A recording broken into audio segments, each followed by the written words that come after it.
Hello students, कैसे हैं आप सभी। आज हम सीमांत उपयोगिता ह्रास नियम law of diminishing marginal utility कर रहे हैं। जो ये law of diminishing marginal utility है या सीमांत उपयोगिता ह्रास नियम है, ये बहुत ही इम्पोर्टेंट नियम है। इसे आप ध्यान से समझ लीजिएगा। आपके अगर बीए में हैं, आप बीए के लिए आप पढ़ रहे हैं यहाँ से, तो बीए के एग्ज़ाम में भी आता ही है और साथ ही साथ ये कॉम्पिटिटिव एग्ज़ाम्स के लिए भी बहुत ही ज़्यादा इम्पोर्टेंट है। ठीक है, तो आसानी से मैं इसे आसान भाषा में समझाने की आपको कोशिश करती हूँ। सीमांत उपयोगिता ह्रास नियम को गोसेन का प्रथम नियम भी कहते हैं। इसकी वैज्ञानिक व्याख्या प्रोफेसर मार्शल ने की थी। ठीक है, अगर क्वेश्चन आए गोसेन का प्रथम नियम किसे कहते हैं, तो किसे कहते हैं? सीमांत उपयोगिता ह्रास नियम को, क्योंकि सबसे पहले सीमांत उपयोगिता का प्रयोग किसने किया था? गोसेन ने किया था। लेकिन इसकी वैज्ञानिक व्याख्या या क्रमबद्ध व्याख्या किसने करी? प्रोफेसर मार्शल ने करी। ठीक है, इस नियम को स्पष्ट करते हुए मार्शल कहते हैं, अन्य बातें समान रहने पर व्यक्ति के पास किसी वस्तु की मात्रा में वृद्धि होने पर, अगर अन्य बातें समान रहने पर, इकोनॉमिक्स की बहुत फेमस कोट है। ठीक है, सारे सिद्धांत अन्य बातें समान रहने पर ही लागू होते हैं। तो किसी व्यक्ति के पास किसी वस्तु की मात्रा में वृद्धि होने पर जो अतिरिक्त संतुष्टि उसे प्राप्त होती है, वह वस्तु की मात्रा में प्रत्येक वृद्धि के साथ घटती जाती है। ये नियम कह रहा है कि अगर कोई वस्तु किसी व्यक्ति के पास निरंतर बढ़ती जा रही है, तो उससे प्राप्त होने वाली उपयोगिता उस व्यक्ति के लिए धीरे धीरे कम होती जाती है। मतलब इसे समझने के लिए मैं तुम्हें एक एग्जाम्पल बताती हूँ। एक व्यक्ति है, ठीक है, एक व्यक्ति है, वो रोटी खा रहा है। ठीक है, एक व्यक्ति है, वो जो पहली रोटी खाता है, पहली रोटी, तो वो उसे सबसे ज़्यादा सेटिस्फेक्शन देती है। ठीक है, उसके बाद उसने दूसरी रोटी खाई, उससे भी उसका तृप्ति सी होगी, अरे वाह भाई, ऐसे वाला आनंद की पेट भर गया है ना। लेकिन फिर वो तीसरी रोटी खाता है, अब उसका दूसरी रोटी में उसे फुल सेटिस्फेक्शन हो चुका है, मतलब उसे मैक्सिमम यूटिलिटी मिल चुकी है। वो अब तीसरी रोटी खाएगा तो उसकी तीसरी रोटी से प्राप्त होने वाली उपयोगिता कम होएगी। फिर चौथी खाता है और कम हो जाती है, पांचवी खाता है, उपयोगिता और कम हो जाती है। अगर छठवीं रोटी भी उसे ज़बरदस्ती खिलाई जाती है तो वो कहेगा कि नहीं भाई, मुझे नहीं खानी, मेरा पेट भर गया है। लेकिन फिर भी उसे खिला दी तो उसकी उपयोगिता उसके लिए बहुत कम है। अगर सातवीं रोटी भी उसे खिला दी जाए, सातवीं भी ले भाई, सातवीं भी खा, तो सातवीं की यूटिलिटी और भी कम है। तो इस प्रकार जैसे जैसे रोटियों की संख्या बढ़ती जा रही है, वो ज़्यादा खाता जा रहा है, वैसे वैसे प्राप्त होने वाली उपयोगिता क्या हो रही है? घटती जा रही है। यही ये नियम है कि अगर हम एक ही वस्तु का निरंतर उपभोग करते हैं तो उससे प्राप्त होने वाली संतुष्टि घटती हुई प्राप्त होती है। ठीक है, घटते हुए कोई ह्रास कहते हैं। ठीक है, ये कृषि पर भी लागू होगा, कृषि क्षेत्र पर भी लागू होता है। अब इस सिद्धांत की मान्यताएं देखिए। ये सिद्धांत मानता है कि ये सभी इकाइयां उत्पादन के लिए या उपभोग की जा रही सभी इकाइयां क्या हैं? हमारी समरूप हैं, एक जैसी है, सारी रोटी बराबर है ना, एक जैसी रोटियां हैं, समरूप इकाइयां हैं। इकाइयों का आकार उपयुक्त होता है, मतलब ऐसा नहीं इतनी इतनी सी बिल्कुल छोटी छोटी सी रोटी दे दी, इतनी इतनी सी ही रोटी एक बाइट में जा रही है तो वो 7 की जगह 10 भी खा लेगा। और सबका जो साइज़ है वो भी इक्वल है और एक ऐसी क्वांटिटी है जो एक्चुअल में उसे संतुष्टि दे या पेट भर दे। ठीक है, जैसी रोटी होती है उपयुक्त आकार, ऐसा ही इकाइयों का आकार है। वस्तु का निरंतर उपभोग हो रहा है, एक के बाद एक, एक के बाद एक, एक के बाद एक खाई जा रही हैं। ऐसा नहीं है कि अभी हमने सुबह की लगा ली, फिर दोपहर में देख लेंगे, फिर शाम में देख लेंगे, 3 टाइम खाना खा रहे हैं, उसी तरह से नहीं है। इसमें क्या है, अगर सुबह कर रहे हैं तो सुबह ही कॉन्टिन्यूशन में उपभोग हो रहा है, लगातार उपभोग हो रहा है। उपभोक्ता की पसंद परिवर्तित नहीं होती, उसकी पसंद में कोई भी चेंज नहीं होता। उसे रोटी खाना पसंद है तो वो रोटी ही खा रहा है, ऐसा नहीं कि पराठे खाने लगेगा। कीमत में कोई परिवर्तन नहीं होता। अगर एक वस्तु की कीमत 10 रुपये है तो वो 10 ही रुपये रहेगी, ऐसा नहीं कि खाते खाते वो 20 हो जाएगी या 30 हो जाएगी, ठीक है।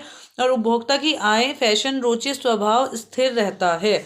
जो उपभोक्ता की आय है वो भी स्थिर है, जो फैशन चल रहा है वो भी स्थिर है, जो उपभोक्ता की रुचि और स्वभाव है वो भी स्थिर है। जैसा आज है वैसा ही कल रहेगा, ठीक है। अब देखिए ये एक टेबल बनाई है, ये एक डायग्राम मैंने बनाया है। रोटियों की संख्या, ये मैंने कल भी तुम्हें टेबल दी थी, वही है 1 2 3 4 5 6 7 8। सीमांत उपयोगिता MU 20 25 15 10 5 0 -5 -10। कुल उपयोगिता यानी कि टोटल यूटिलिटी 20 45 60 70 75 75 70 60, ठीक है।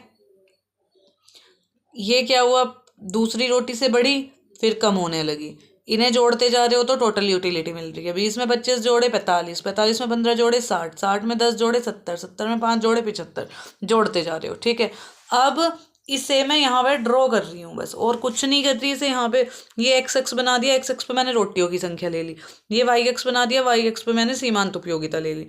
पहली रोटी के लिए 20 है, पहली रोटी के ऊपर जाओ, 20 के साइड में जाओ, ये पॉइंट बन गया ए। दूसरी रोटी के लिए 25 है, दूसरी के ऊपर जाओ, ऐसे जाओ, 25 पे लगा दिया। तीसरी पे 15 पे लगाओ, तीसरी पे गई, ये 15 के सामने टिक लगा दिया।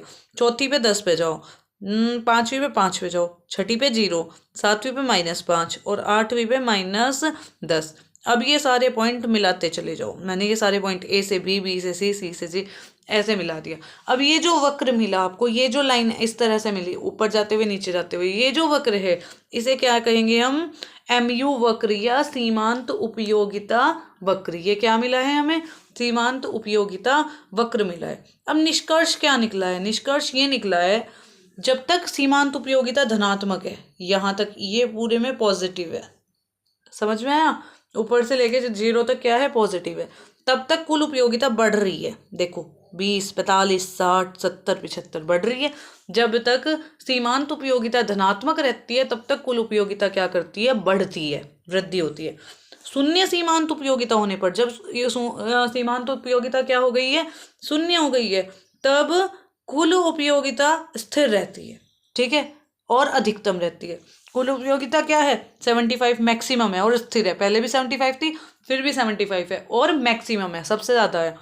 इसके बाद शून्य सीमांत उपयोगिता के बाद, जब शून्य सीमांत उपयोगिता आ जाएगी उसके बाद क्या होगा, उसके बाद जो सीमांत उपयोगिता है वो ऋणात्मक हो जाती है और कुल उपयोगिता घटने लगती है, ठीक है। सीमांत उपयोगिता क्या हो जाती है, ऋणात्मक हो जाती है और कुल उपयोगिता घटने लगती है। देखिए घटने लगी है कुल उपयोगिता, क्लियर है।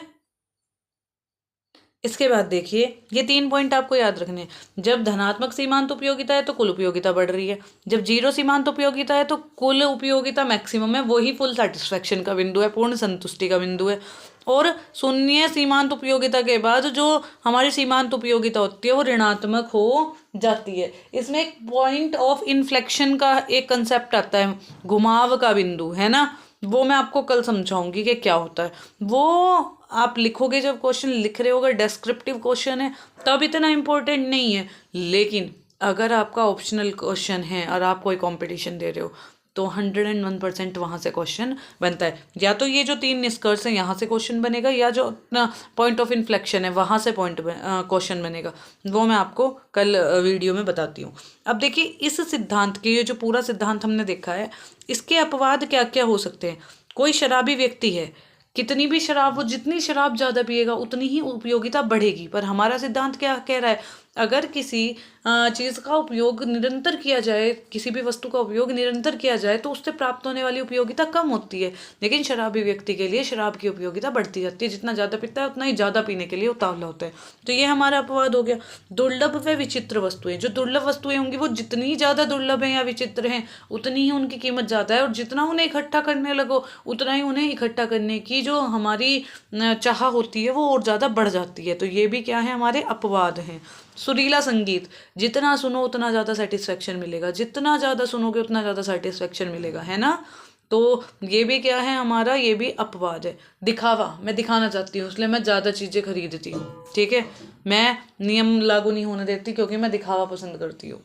शान शौकत, शान के लिए, दिखावे के लिए, अपना रुतबा बनाने के लिए भी हम क्या करते हैं कई बार ज़्यादा, चाहे उसकी हमारे पास हम वेस्ट ही करके जाएं। जैसे आपने देखा किसी हम रेस्टोरेंट में गए, हमें अपनी शान शौकत रुतबा दिखाना है, हमने बहुत ज़्यादा ऑर्डर कर लिया, हम खा नहीं सकते क्योंकि हमें पता है उसकी यूटिलिटी हमारे लिए नहीं है, हम छोड़ के चले जाएंगे, है ना, झूठा करके इधर उधर ऐसे करके चले जाएंगे क्योंकि हम दिखावा कर रहे हैं सिर्फ, है ना, यूटिलिटी नहीं है, उसकी उपयोगिता हमारे लिए नहीं है। ठीक है, फिर भी हम ज़्यादा ज़्यादा ज़्यादा निरंतर मंगाए जा रहे हैं। समझ में आई बात? तो ये सारे हमारे क्या हैं, अपवाद हैं। शराबी व्यक्ति भी, दुर्लभ व विचित्र वस्तुएं भी, सुरीला संगीत भी, दिखावा भी और शान शौकत भी, ये सब हमारे क्या हैं, अपवाद रहेंगे। किसके लिए? जो सीमांत उपयोगिता ह्रास नियम है उसके लिए। ये क्वेश्चन आपका लॉन्ग में अगर आता है, लॉन्ग में ही आता है मोस्टली, आपको लॉन्ग करके लिखना है, मतलब चित्र की व्याख्या भी लिखनी है। मैंने तो तुम्हें शॉर्ट में, इतना ज़्यादा टाइम तुम्हारे पास नहीं होता इसलिए शॉर्ट में करा दिया, लेकिन आप इसकी टेबल बनाने के बाद, डायग्राम बनाने के बाद चित्र की व्याख्या भी लिखोगे क्वेश्चन में। ठीक है students, thank you so much बच्चों।